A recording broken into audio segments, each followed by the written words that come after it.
Papa P! So we're back here with another tutorial on showing how I animate parallax effect in After Effects. What I have right here is in 4K resolution, but this is just a special case because of my client, but usually I usually work with 1920 by 1080p. So you'll notice I'm working on a lot of images, and I'll show you one process, how I set it up first before I animate on things. So first, for example here, I'm pressing Alt Control Shift C, shortcut key for camera, and usually I'd like to work with focal length on above 50 millimeter. Above, I trust you already know these things. So focal length, 100 is usually good. Just don't go below 50. I said I recommend. And then Alt Shift A, Alt Shift P, shortcut key for animating point of interest and position. And then the same thing here. You'll notice it will go black because the layers are not yet in 3D. So just drag it, and then currently you're in custom view 1, so you can go to active camera. I mean, after you've placed a camera, I'm not sure if it's the same with your After Effects, but it automatically goes to custom view 1. But I like it initially because I can easily go to my background, Control Shift H, or just hitting this one, toggle mask and shape path visibility, and then I can drag this back the background, go back to active camera, and then just scale it. And I hit S to shortcut key for scale, bringing down scale. So in camera, you can also go to layer, new, and camera. You see the shortcut keys are there. Control Alt Shift C, and then that's it. That's how I set it up. So usually I set it up for all the pictures first before I animate it. Okay, so in this case, we have that's the usual setup. Now I'm going to animate. I also need to, depending on the picture, in this case, the computer is almost right before the camera, the actual camera in human eyes. So I can also go back again to custom view 1 and just bring it further, closer to the camera, and then go back to active camera and just scale it down.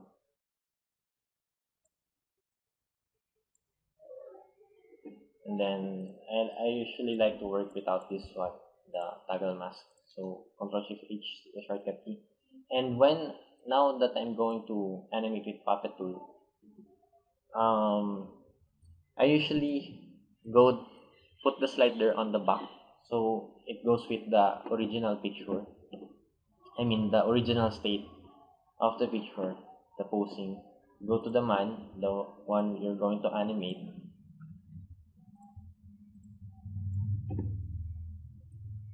and then go to the first frame.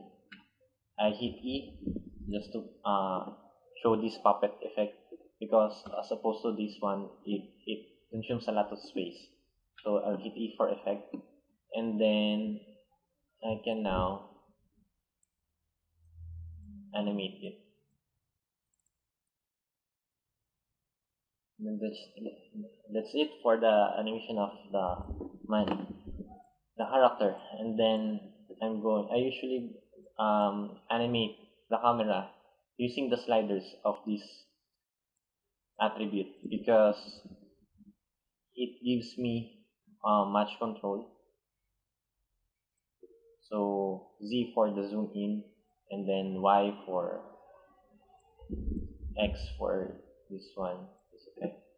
And you'll notice that will give you already that. As opposed to going using this unified camera tool, you'll see it's super not sensitive. So I'd like to animate using these sliders. Another way to animate it is going to two views, horizontal, top. No, sorry. Horizontal, and then this is the top view. Just click the camera, and you can also drag this. You can have the notice that on the right window you can have a smooth animation. So that's it. If you're going to check to the final count, 333, this is how it will look like. And then let's move forward. In this picture, this is the one I'm telling you. Basically, notice how I separate the layers.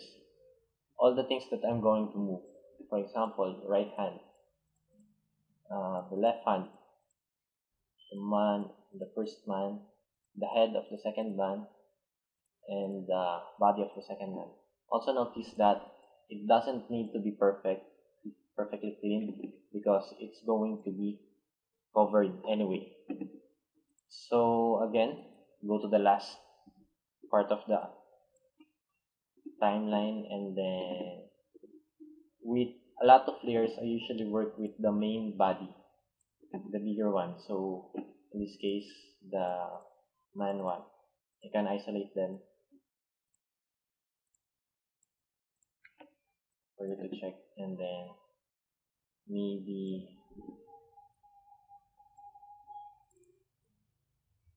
just I also use usually quarter preview, so that it's for faster preview. So when the body goes down, you move the body, of course the hand will follow.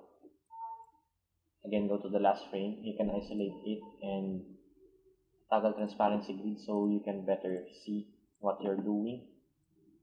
It's really a matter of placing the points correctly. And then I hit E again to drop it down the puppet. So notice this one. It's you can we can fix this later on when we animate the camera. So just ignore that one. I can shift click to select them both, and maybe like that. You can also hit end and home to match the position.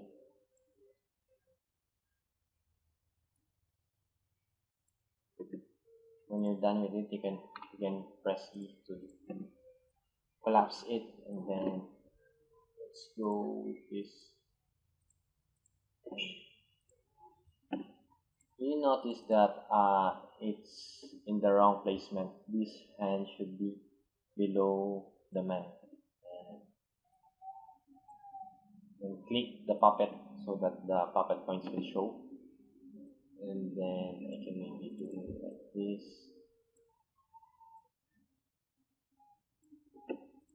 Then for the second guy,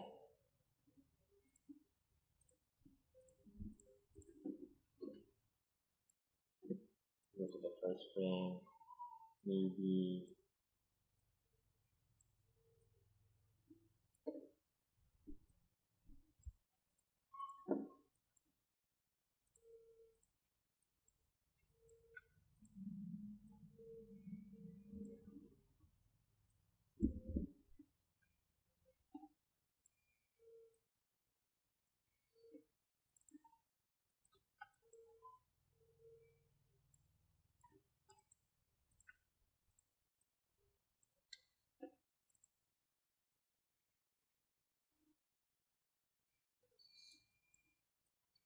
nice. Then let's go now to animating the camera. It doesn't really need to be always zoomed in, so depending on your preference.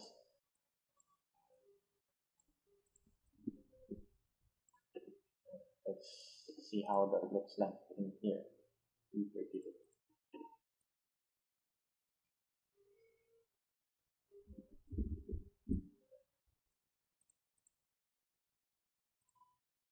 Let me RAM preview it. I hit numpad 0.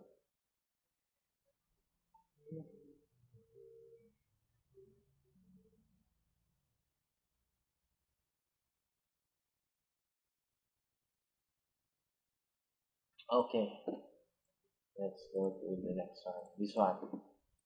So it's really a matter of dividing the layers. For example, we have here the background. Notice how I separated the layers. The right arm, the body, the table, and the right hand.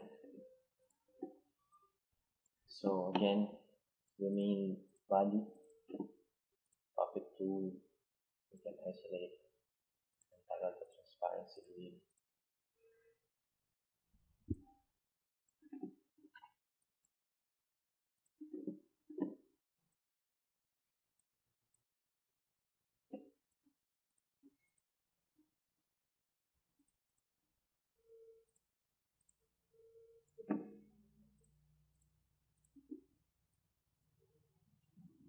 Actually, I can leave that alone because it's not moving. The right hand we can animate. And here's another thing. If you go to this mesh check, you can see how it's being affected. Notice if I change the value of expansion, it now goes like this. For example, I put a point here. I can separately move that, but if the expansion is too big, it will all go. So for things like this, it's better for you to lower the expansion, but just be careful because if the expansion is too low, look, there's a leftover pieces that will form. So you can avoid that by bringing up the expansion. See, it's gone.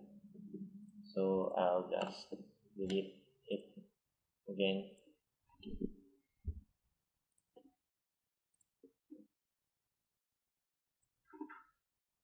Usually when I lower down the expansion, after animating it, I turn this back onto the usual value I create.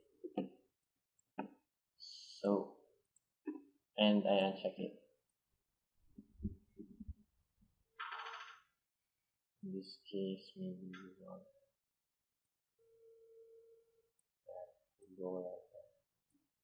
Notice this one, this is a problem in cleaning.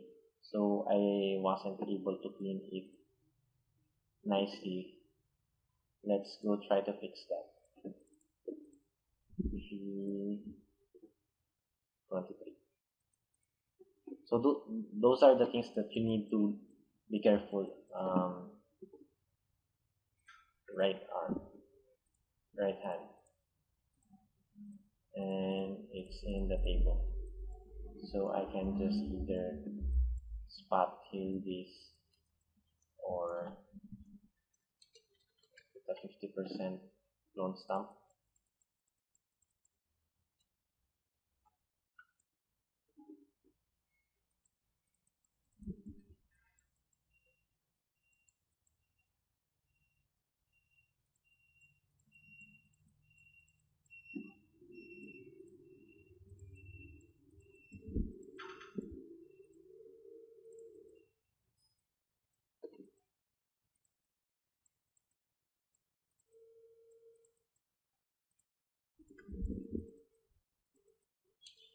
Turn back the opacity to 100.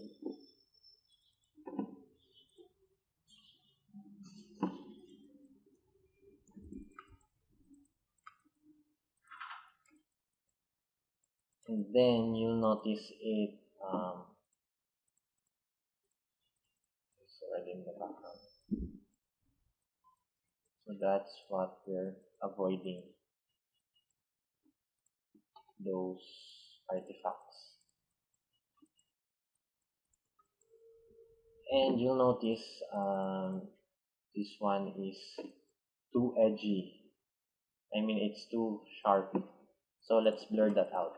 Remember in the previous tutorial, timelines, I did control click thumbnail alt S and C for contracting the selection. Maybe try 5. That's enough. And then control shift I to reverse the selection so that the ones being affected is the outside this. And then feather it, maybe 3 pixels, and then filter, blur, Gaussian blur. 2 is better.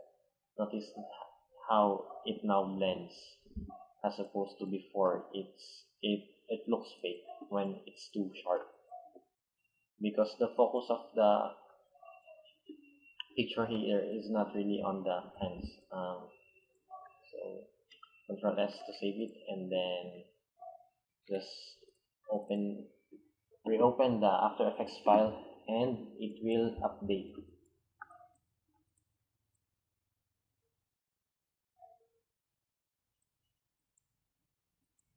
I still don't like this one, how that's being revealed, so let me fix that quickly on the table using the phone stamp tool.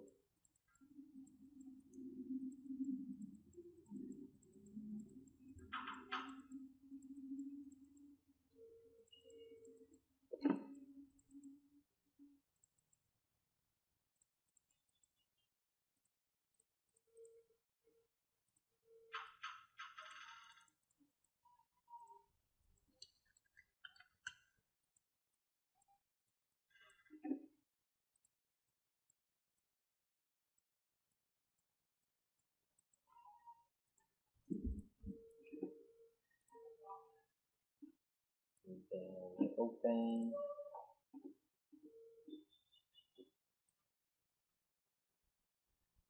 and it's good enough. Anyway, it will be cut again. I mean, okay. So next, let's move the arms. And right arm.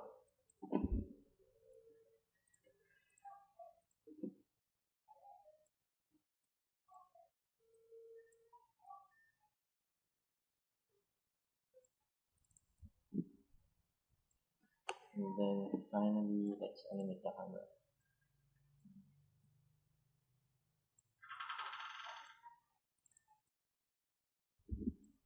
Let's set that up in. Maybe I can reverse the animation of the right hand instead of going there. Let's,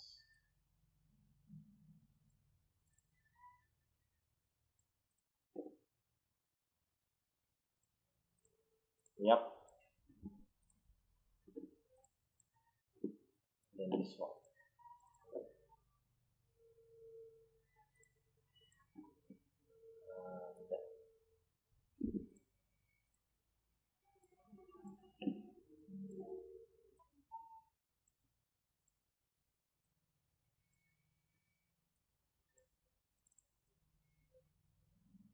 And notice I double click to click out. And if I think that the animation is too drastic, you can hit U. I hit tilde to maximize the timeline, and then put a keyframe like 50% off, and then yeah. Okay, now we can animate hammer.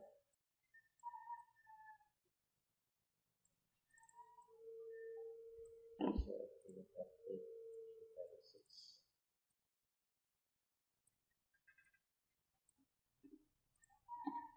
maybe let's bring this down now, and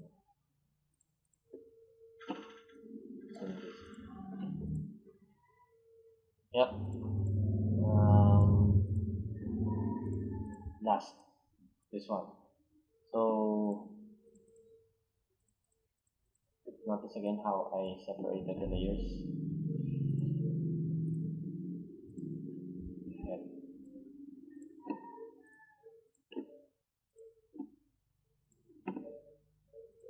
But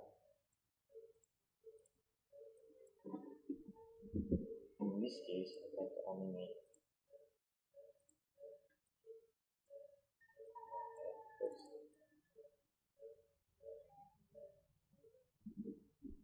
and then the body.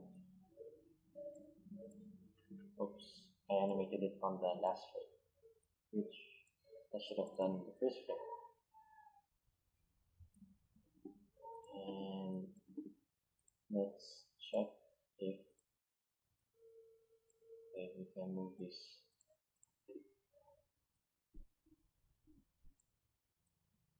scale down,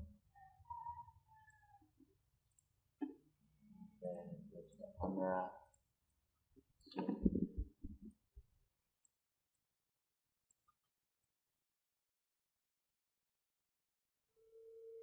You'll also notice that as you animate the camera, the movement of your puppet tool will be slightly minimized.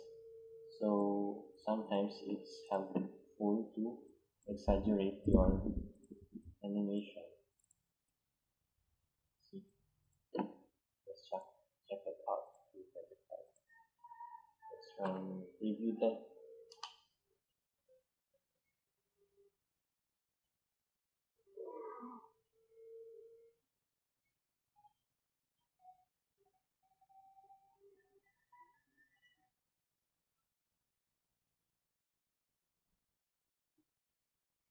You cannot almost see the animation we did.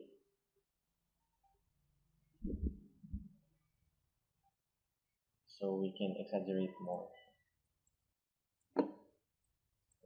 This,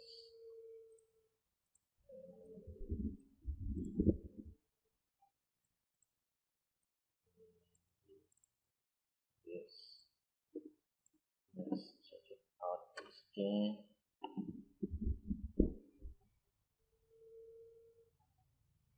It's the same version.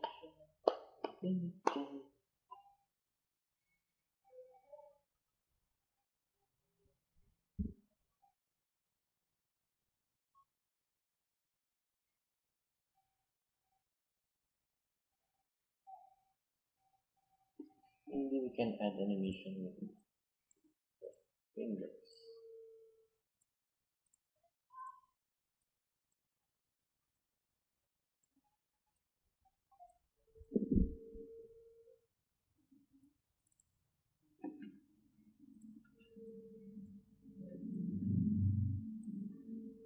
That's